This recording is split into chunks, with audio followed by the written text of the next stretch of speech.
and this is huge for Clemson. As much as Dabo Sweeney and the Clemson program has been beat up, some of it rightfully so in the media and on YouTube and in comment sections and message boards and all that kind of stuff, with the reluctancy to get out there um, and recruit the transfer portal, and just allowing really depth pieces to leave year in and year out, and not replacing those guys, just replacing them with high school.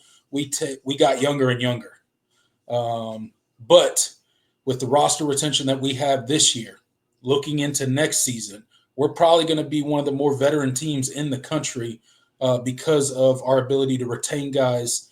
And shout out to the 110 Society. Shout out to the new approach that Clemson has kind of taken, specifically this offseason with posting, signing our guys that are on the roster and retaining our guys, and making a big deal about it, and tagging those guys on social media, and really bringing up Clemson's presence as far as NIL and our ability to pay our guys and keep our guys home. And Cade Klubnik was kind of the last domino to fall most recently, announcing that he was returning.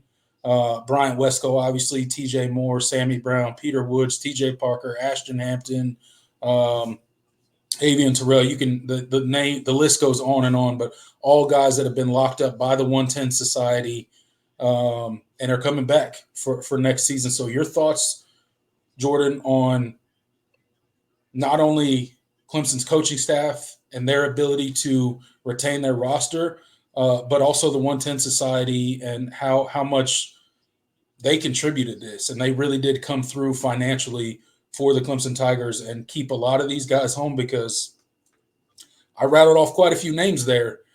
And a lot of those guys got some pretty hefty offers from other schools. They were pursued heavily by other schools, but they stay home with the Tigers to run it back for another season, and couldn't be more excited about it. Yeah, no, 100%, man. I think this is one of the most important off seasons for Clemson that we've had in quite a while. And, the question about this program was its ability, with the philosophy that Dabo has preached about. We want to be a program that's about retaining our players, and we want to build through the high school ranks, and we want to reward the guys that chose Clemson, and we want to keep them here. You have to be able to practice what you preach. And I think you have to be able to, in this modern age of college football, you have to be able to come through financially. And I think what Clemson did in terms of roster retention is about as impressive of a feat I think I've seen any program do. To retain this many big time pieces is huge. I think the biggest wins were retaining Peter Woods and TJ Parker. They were guys that there was a lot of speculation, plenty of tampering going on. But Clemson came through and they paid them what they were worth, and kept them home.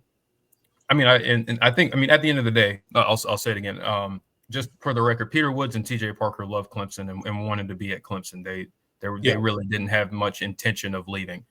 But they wanted to make sure that they were, compensated for, what they're worth to this team. And Clemson was more than willing, and the dedication to making sure that Clemson was in a position financially to be able to come through was, that was about as big of a statement, I think, as you would have seen. And of course, retaining Cade Klubnik coming back for his senior year.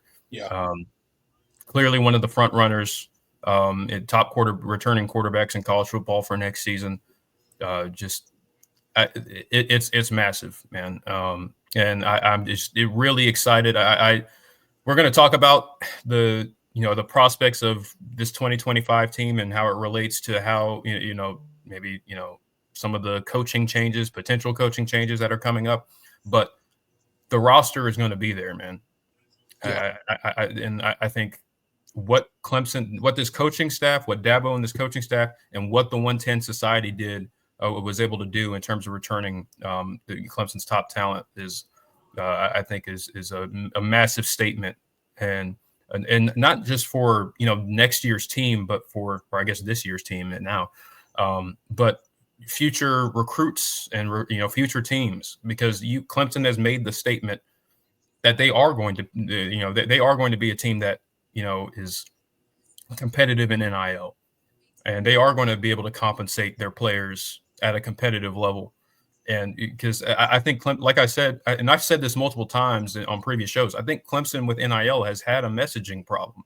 They have not put forth that we do consider NIL important, and we are going to take it as seriously as other programs.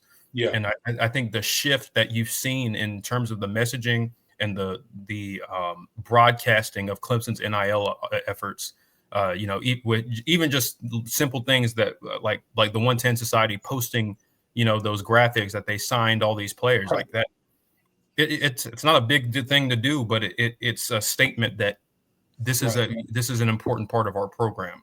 Yes. And so that's my long spiel, but I was thrilled at how they were able to close the deal, and keep your core guys home. And we'll see.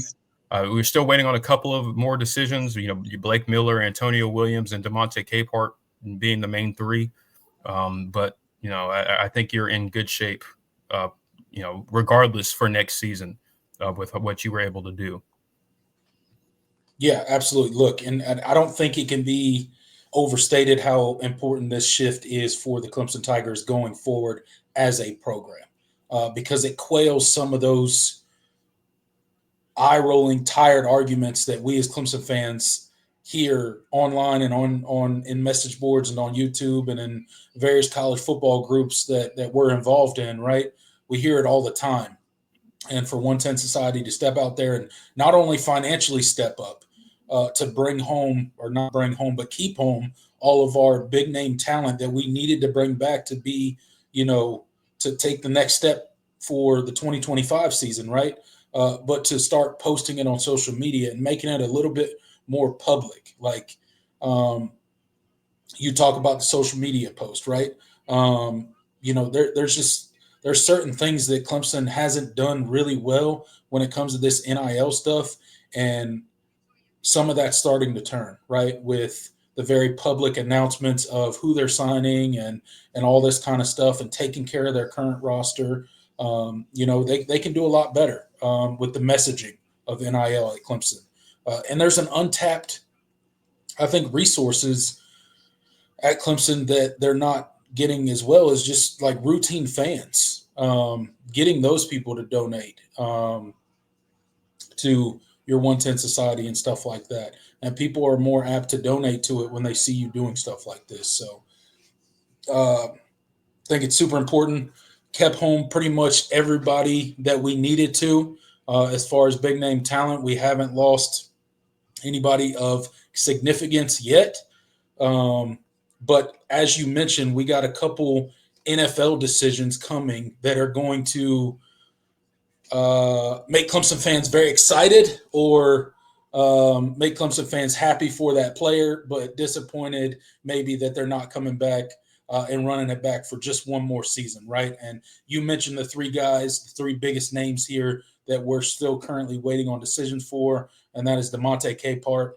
We talked about Trey Williams hitting the portal.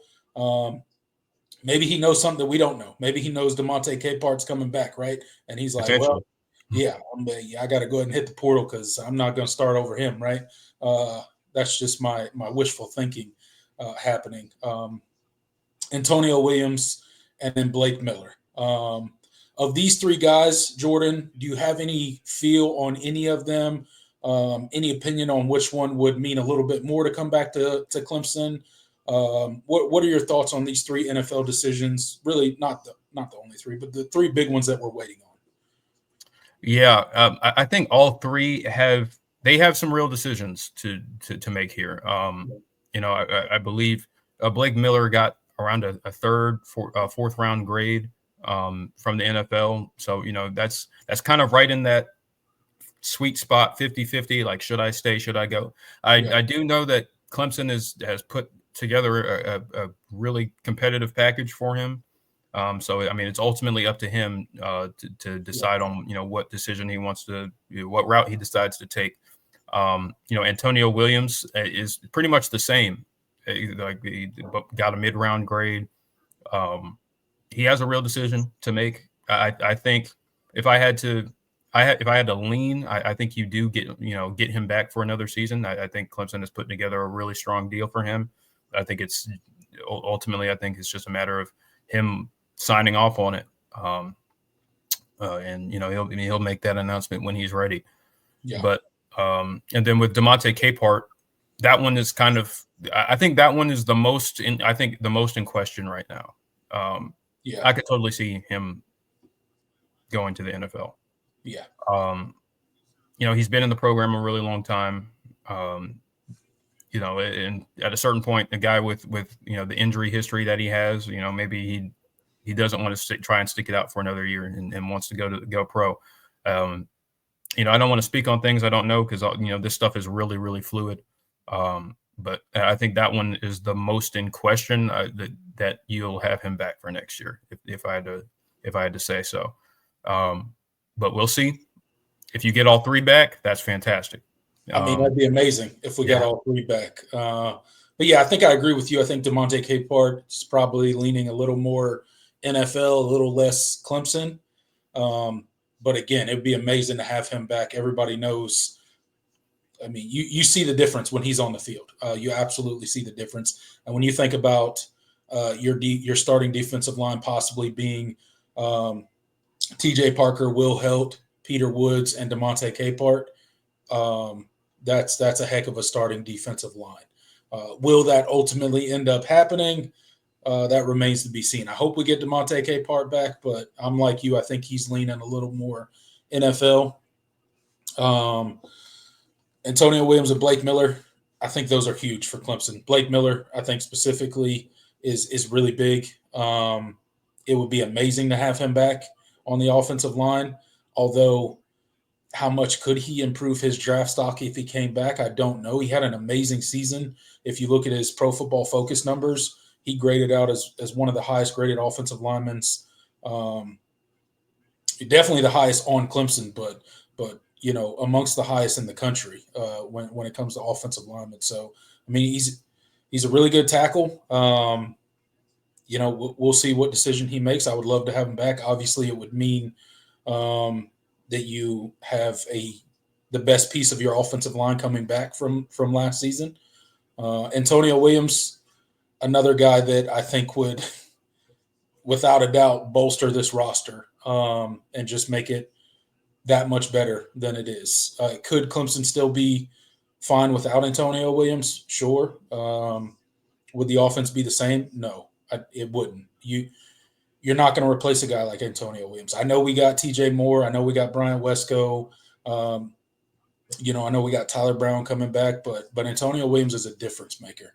And that was very clear this season. So if we could get him back for one more year, hopefully the package that the 110 Society put together for him entices those guys a little bit to come back. And that's kind of the beauty of it, right? With the adage of NIL in this era of college football is you can kind of pluck people away from the NFL, if you will, for a season because you can pay them comparable money, if you will, that they would make in their rookie seasons as NFL players. So hopefully we get all three back, but again, we'll see. Hopefully there's some announcements coming in the next couple weeks for those guys staring down NFL decisions.